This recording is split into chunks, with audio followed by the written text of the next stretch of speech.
tayo ngayon sa harap ng ng pwesto. Yan. At medyo naka-open na. Ando sa dulo yung ating Manscaped studio.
Pala aking Manscaped studio.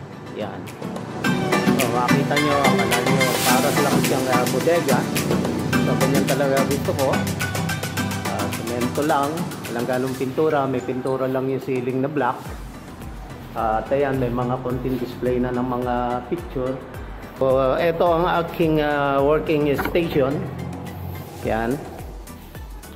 So magulo pa ngayon dahil kakalipat lang ng mga gamit dito. Yan, makita nyo, nag-print din kami ng t-shirt, mug, hot press. So dito ginagawa ang aming editing, video, tsaka yung mga photo, images. So yan ang mga printer, die cut. Yan, hot and cold lamination at yun ang mga cutting. So sa ngayon meron akong delivery. Bali ito kasing laptop natin na ginagamit sa ngayon ay old school. Itong Dell na Latitude Model E6230. I-upgrade natin ngayon siya, yung hard disk drive niya kasi yung drive nito is HDD. So i-upgrade natin siya sa SSD, sa solid state drive. So para mas mabilis siya. Tapos i-upgrade din natin yung dineliver to kanina. At binuksan ko na para ma-check siya. So i-upgrade naman natin siya sa 16 GB na RAM. So from 4 GB to each, magiging 16 siya, 8x8, dalawang 8. So ito, ang brand nito ay Crucial. Okay, mga nakasealed pa, yan. So syempre, bago natin yan i-set up, magko-clone muna tayo, parang hindi na tayo mag-install ng OS. I-clone na lang natin yung OS nito dito. Kasi kaya ko to i-upgrade kasi medyo mabagal itong natin kasi this is 6 or 7 years old itong laptop na ito. So nakapag-edit ako ngayon dito dahil build up ako ng eGPU, ng external graphics display. So itong binili ko, nasa middle class siya ng hindi naman ito pinaka-high-end dahil sobrang mahal ng mga high-end. This is a model GeForce GTX 1660 Super.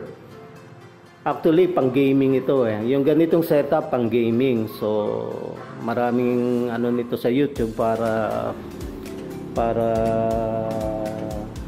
pagkaroon tayo ng idea. So, doon din ako kumuha ng idea kung paano ako mag-build up nito. So, DIY ko to, itong casing niya.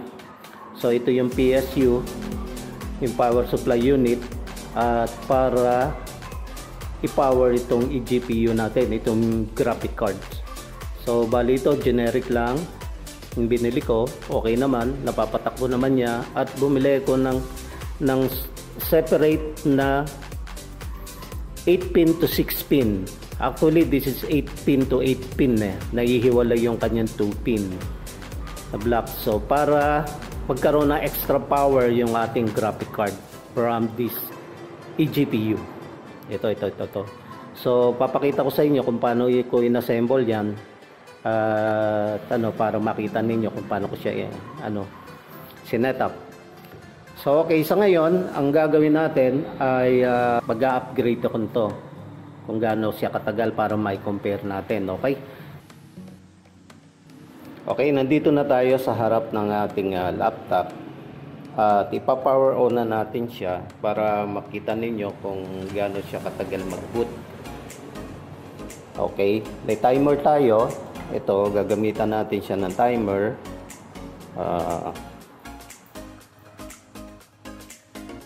Yan.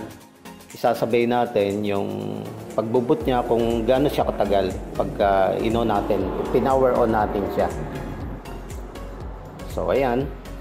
So sabay, power on natin to. Tapos ayun, nag-start na siya. Tingnan natin siya kung gaano katagal. Ayun.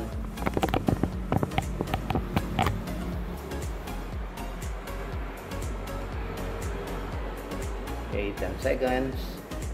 15.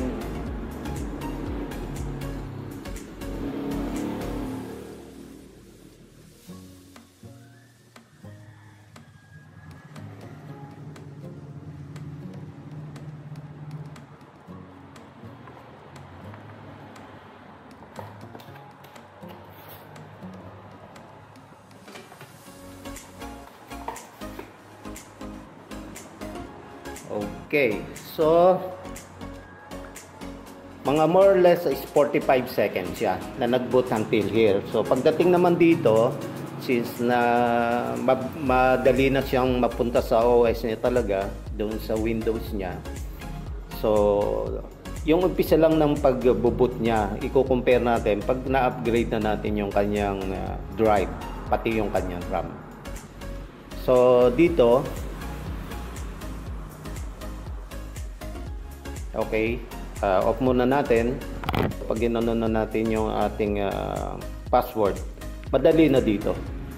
Mga ilang segundo na lang yan. Ayan, no? Nakarating na siya kagad sa Windows. So kaya hindi ko na siya inurasan buhat doon hanggang dito makarating kasi okay na. So yung pagbuboot lang buhat nung start.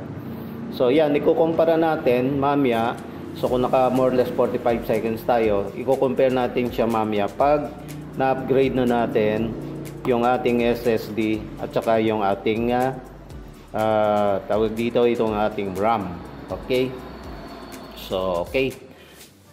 Bubuksan natin ngayon yung ating laptop, babaliktarin natin para na ipalit natin yung RAM at saka yun. Pero bago yon, muna tayo, magma-migrate muna tayo ng ating OS to ating SSD. Okay, po-forward na ho natin to since na ayusin natin yung pagma-migration natin at kung paano natin siya i-boot. So ito, tatanggalin na ho natin to. Seal na seal pa ho yung ating SSD. Yan, kita nyo, tinatanggal ko. So tabi na natin doon.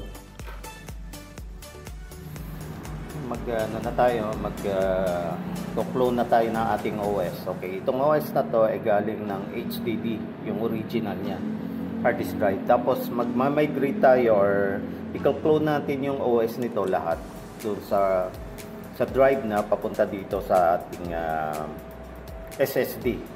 Ito, 256 GB din ito. At gagamit tayo ng adapter, external hard drive. Yan. Okay, so ito yan natin dito. Gamit tayo ng external adapter.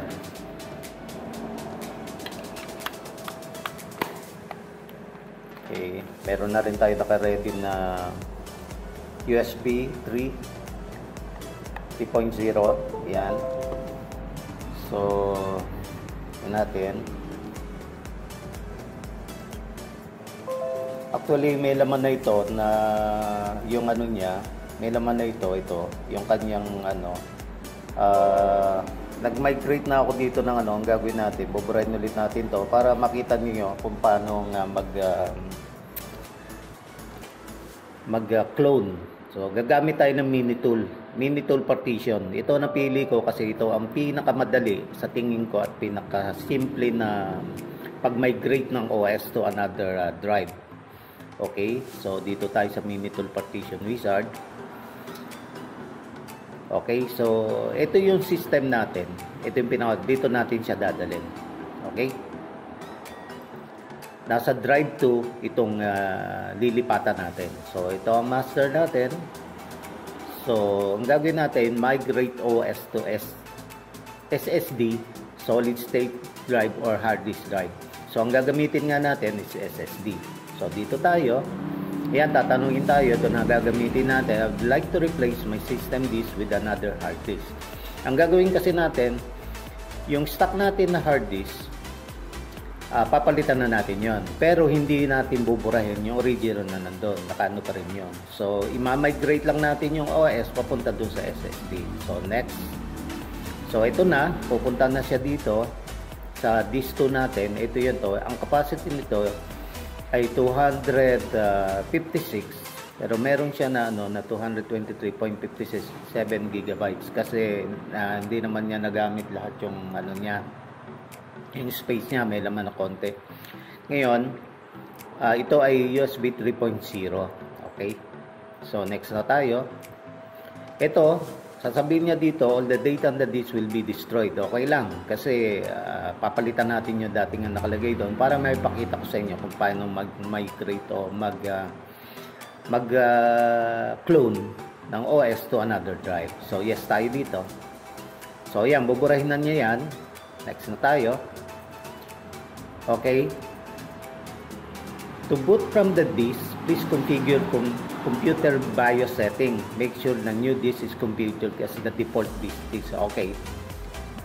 Naka-default na siya. Na-boot disk natin. So, finish na tayo. So, apply na. I-apply na natin yan. Okay. Dito, tatanungin tayo, we strongly recommend you close all other applications before you apply the pending changes. Okay, kinlose na natin yung ating mga ibang application. So, yes na tayo. So, yan, buburahin na niya yan. Yan, nililipat na niya yung ating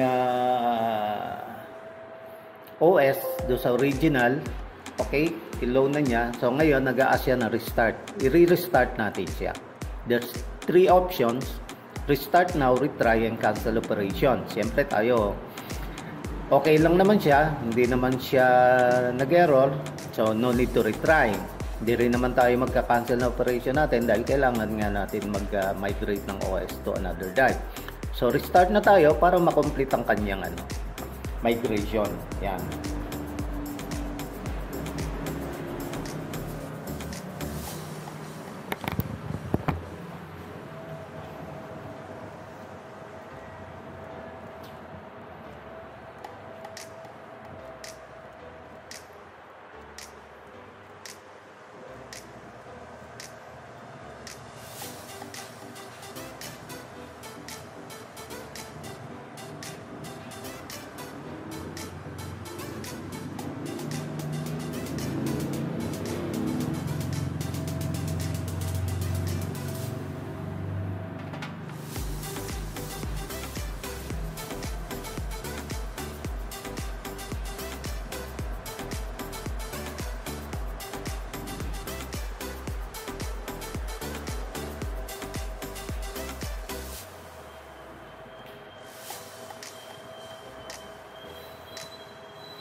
Okay, nagko-configure pa siya. Medyo matagal lang ito ng konti.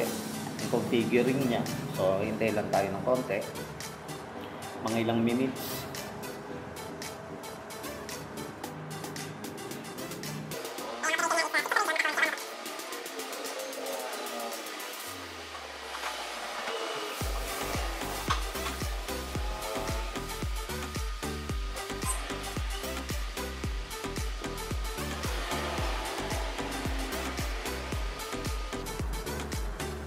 Okay, balikan na lang natin ulit mamaya. Okay, at ito bumalik na tayo. Nakaka 17 minutes na tayo. Nakaka 3 of 6 na tayo ng operation. Hanggang 6 ito. So meron pa tayong 3. So itong sa 3 operation, nakaka 56% na tayo at nakaka 18 minutes na tayo ng pag ma-migrate ng ating OS sa SSD. So balikan ko ulit kayo mamaya. Okay, nandito ulit na tayo ngayon sa Windows. I-check natin kung yung drive natin ay makikita na. So ito na yon, yung System E natin, F at saka G, ito yung ating SSD. So nandito yung ating OS, ito yung kanyang mga reserved na drive. So i-open natin niya mamaya. Pag nalagay natin siya, mapupunta siya sa drive C, tapos meron siyang partition na drive D. Okay? So, i-shutdown na muna natin para ilagay natin yung SSD.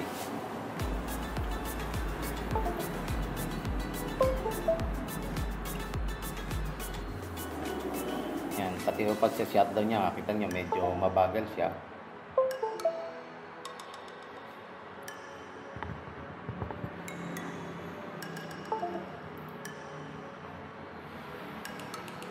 Okay. Okay, papalit pa tayo ng RAM. Okay, mag-upgrade tayo ng RAM, pero tatanggalin muna natin yung battery, syempre. Okay. Tapos, tornilyo, screw. Okay. Medyo madali lang ho ito eh. Madali lang siyang palitan. So, try muna natin palitan ang kanyang RAM. At ito ay pinupush lang. Yun. Okay. At ito ho ang kanyang RAM. So, kung makita nyo, ang ano niya ay 2 gig lang. Yan. 2 gig kaya 4 gig lang po siya. So, papalitan po natin yan. Yan, dalawa. Papalitan natin bago. Bali, yung ating in-order na crucial na memory, okay, may kasama po siyang brass. Yan, kasama siyang brass. Mahirap tanggalin ng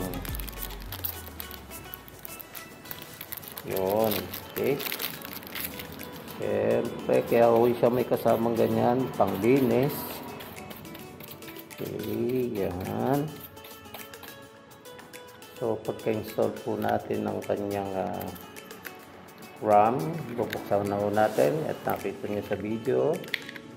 Bubuksan na po natin siya. Yan, pag-install po natin ng RAM. Okay. Install po natin ng RAM. Checkin ulit natin siya. Yun. Okay. Sunod yung isa. At mag-boot ulit tayo para tingnan natin kung dinetect na siya. Okay. So ito dito pabaliktad naman siya. Yan, doon sa kabila kita yung kanyang name. Dito sa kabila baliktad po siya. Okay, push lang po natin yan. Ayan, at siya ho ay nakalagay na. Okay. So, ngayon, ito po ang ating mga pinagpalitan. Ilagay po natin siya dito sa ating lalagyanan. Yan o, ay tatabi natin for future na mapagagamitan. Okay, bakit itong isa ay mahirap ilagay? No problem. Yun.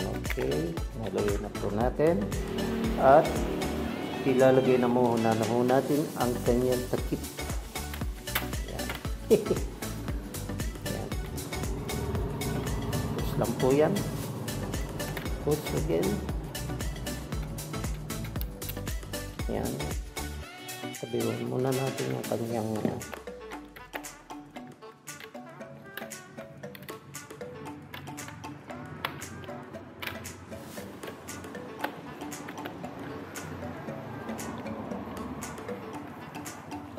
Okay. Tingnan natin siya, no? Tapos magbo-boot up na po tayo para makita natin kung siya ay dinetect. Okay. Yan. Pakumabig natin to. At syempre, tapos natin itong ating okay. Try. Yan. Boot up na po siya ulit. Yan. Okay. Ayan natin.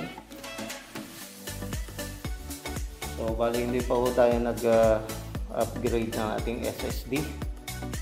So, ito ba ang SSD natin? At hindi pa po na-detect sa ano. Okay, to continue, press F1.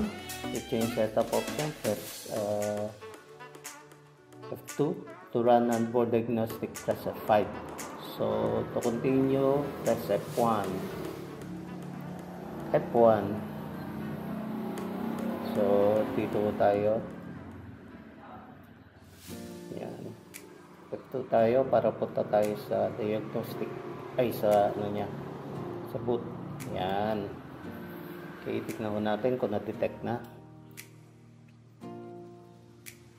Okay, system information. Yun. Ito na ho siya, oh.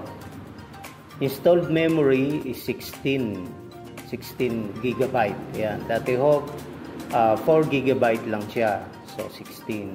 So, bali, ang processor pa rin ho natin, syempre, Intel original na core na i5 na 3340 CPU at 2.70 GHz. Okay. At ang ating pong display card, syempre, yung rin pong yung HD 4000. Yung pa rin po ang ating display. Okay. So, exit na po tayo dito. Okay. Naka-shutdown na siya ngayon at ang gagawin natin ngayon ay papalitan na natin yung HD. Yung HD drive niya, yung stock. Ditong bago natin na migrate na SSD. So, nandito siya. Ito yung SSD natin na drive. Tatanggalin na natin siya dito. Ito siya. Okay. Sabi na natin to. Tanggalin na rin natin yung adapter. Okay. So, ito na yung SSD natin. So, tatanggalin na natin yung HD niya sa loob. Siyempre, huwag natin kakalimutan sa una, siyempre, tatanggalin natin yung battery. Okay. Kasi baka magkaroon ng short circuit. Actually, tinanggal ko na tornilyo nito para madali, hindi na tayo magtatanggal ng tornilyo. So, tanggalin na natin. Ito na siya. Siyempre, kailangan natin ito. Okay? At ilalagay natin ito dito. Ayan. Okay? Tapos, siyempre, kailangan natin itong mga rubber spacing niya. Kasi kung wala ito, medyo maluwag. So, ayan o. Yan yung ating hard disk drive na stock. HDD. Okay, hard disk drive. So, ang gagamitin natin, ito nga yung Kingston na SSD. Okay, SSD. So, lagay na natin ngayon itong kanyang rubber spacer.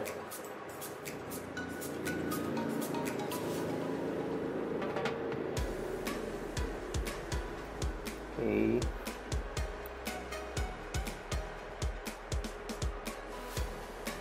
At siyempre kailangan ito ay sakto, naipit. Yun. Yan natin at medyo hindi lumapat yung rubber niyang isa. Yan. Okay. Hindi muna natin nilalagay itong lock niya. Okay. Pa-power on na natin siya ulit. Tignan natin kung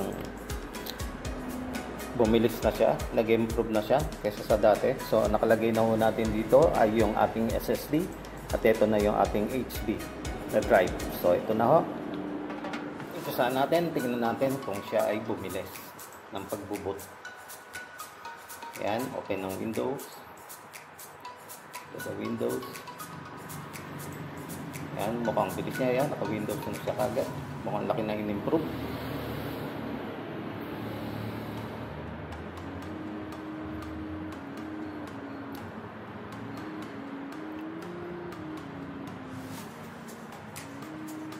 Okay, so ito na nga, nasa Windows na tayo agad.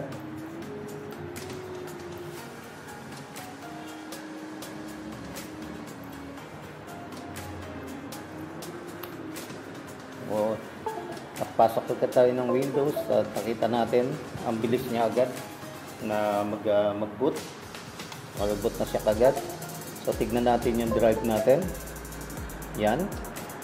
Open siya agad, hindi kamukha nung naka-HD tayo, ang tagal, naghintay. So ayan na ho yung Windows natin, yung bago natin na SSD. At ito ho yung kanyang pinartition. Ayan, wala pong laman. Okay, ito po siya. Okay, yan. So ayan ho, na-migrate na natin ang OS to SSD from HD. So ito ho, magagamit pa rin natin ito na ating extra drive sa mga nang may space tayo. So ang gagawin nun natin, ako hindi ko muna tatanggalin dito yung original OS just in case na magka-problema tong migrate natin. Meron pa tayo ng original. Ito kasi original ito eh. Nandito yung original na OS niya.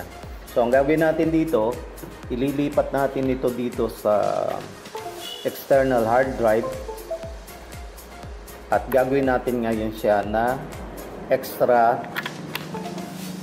na external hard drive. So ito na po siya ngayon. Ngayon ito baka kailangan pa nating i-ano to para makita siya dito. Tingnan natin kung makikita siya. Baka kailangan pa natin itong i-reboot o ano para makita kung natin yung drive na yan. So, tignan natin kung nandyan siya. So, yun nga, hindi pa nakikita. So, kailangan natin so, siguro ano natin to, i-reboot or ano siya para makita ulit, para makita siya dito. Kasi OS natin to eh. Pero actually, makikita yan pagka pinartition natin yan. Dito sa mini tool natin, makikita natin yan. Ito. Makikita natin siya dyan. Pero hindi natin buburahin yan. So, bali ang, ayan o. Ito na ngayon yung ating system eh, SSD. Ito ngayon yung drive natin, pangalawa. Ayan yan. Yan yung HD. So, hindi na natin itutuloy kasi baka mabura natin yung OS niya. Okay?